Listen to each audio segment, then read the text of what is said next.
والله ما عارف اضحك ولا ازعل ولا اقول ايه. يعني سيناريو غريب وعجيب. يعني هو لو ما حصلش كده ما يبقاش ده الزمالك، اقسم بالله لو ما حصل كده ما يبقاش ده الزمالك. انت متخيل انا لسه ما فوقتش من قلم الطايره بتاع امبارح، فالنهارده تتعادل مع الداخليه في الدوري فرقه كره القدم وتحس ان احنا في حاجه غلط. يعني النادي مثلا مبني بفلوس يتامى، النادي مبني على مقابر مثلا، في حاجه غلط في الزمالك. يعني سيناريو، سيبك من التعادل، عادي انك تتعادل، ما عنديش مشكله في التعادل، بس عندي مشكله في السيناريو اللي وصلنا للتعادل. انت في الشوط الاول متقدم على الداخليه بهدف، حلو يعني متفوق على دفاعات علاء عبد العال والتكتلات الدفاعيه، والواحد خلاص بيتلعثم في الكلام. انا بقول لك انا ضغط عالي والله العظيم، وخلاص بقى انت نازل الشوط الثاني انك تامن النتيجه، وبالفعل انت بتحاول وبتسجل هدف واوفسايد. شوف بقى السيناريو، بتسجل هدف الثاني فاوفسايد، فبتحاول ثاني او ثالث، فبيجي لك بتتحسب لك ركله جزاء، تمام؟ فيدخل زيزو، مش مثلا الحارس يصدها او زيزو يشوطها بره، لا في العارضه.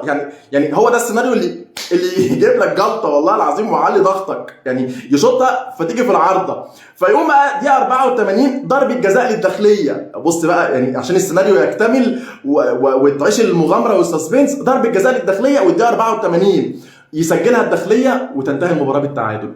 يعني انا بقول لك لسه ما فوتش من قلم امبارح، قلم بوسالم في الطايره. الزمالك كسبان اول شوطين، خلاص شوط والزمالك بطل دوري ابطال افريقيا، والسادسه خلاص جت يا زمالك، وكاس عالم انديه. لا كل ده انت رايح فين؟ انت الزمالك لا، ده مش ده السيناريو بتاعك. انت السيناريو بتاعك بعد ما تتقدم بشوطين تخسر الثلاثه التانيين، فتنتهي النتيجه 3-2 فتخسر البطوله. متقدم على الداخليه لا خالص. يعني عارف انت الزمالك الموسم الحالي ما كسبش ماتشين ثلاثه ورا بعض. يعني تعالى كده نرجع ورا والله، مثلا 5-6 ماتشات تكسب مثلا حرس الحدود فتتعادل مع المقاولين، او تتعادل مع المقاولين الاول فتكسب حرس الحدود، وبعدين تيجي تخسر من الاسماعيلي، وبعدين تكسب اسوان، وبعدين تتعادل مع الداخليه. شايف السيناريو عامل ازاي؟ يعني انت شايف السيناريو عامل ازاي؟ العيب فين بقى؟ المشكله فين بقى؟ في المدير الفني. ماشي فيريرا وجا عم اوسوريو ولا اسمه ايه ده، جه والله، وجبنا مدير فني وحلتنا المشكله. ايه ما بتتحلش ليه بقى؟ يعني هي ما بتتحلش ليه؟ هي ليه معقربه معانا؟ ده احنا غلابه والله، ده احنا لا افريقيا ولا كاس مصر ولا سوبر، ده ما عندناش غير الدوري.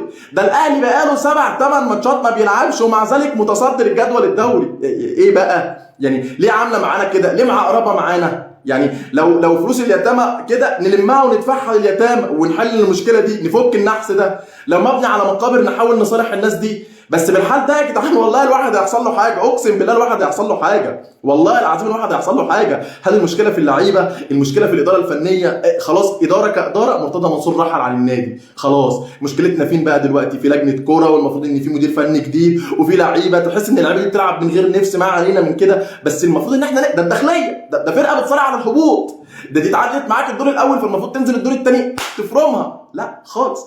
عشان كده قلت لك لو ما حصلش كده في اول الفيديو ما يبقاش ده الزمالك. ما علينا، الزمالك تعادل مع الداخليه وخسر امبارح، بس الحمد لله في نقطه مضيئه في كل ده. زمالك كره الطائره للسيدات توجوا بالمشاركه، يعني بيشارك المشاركه الاولى، الزمالك شارك المشاركه الاولى وحصد البطوله الاولى لدوري ابطال افريقيا لكره الطائره، ودي الحسنه الوحيده والحاجه اللي فرحتنا النهارده. والسلام عليكم ورحمه الله وبركاته. وقول لي ومن وجهه نظرك مشكله الزمالك فين؟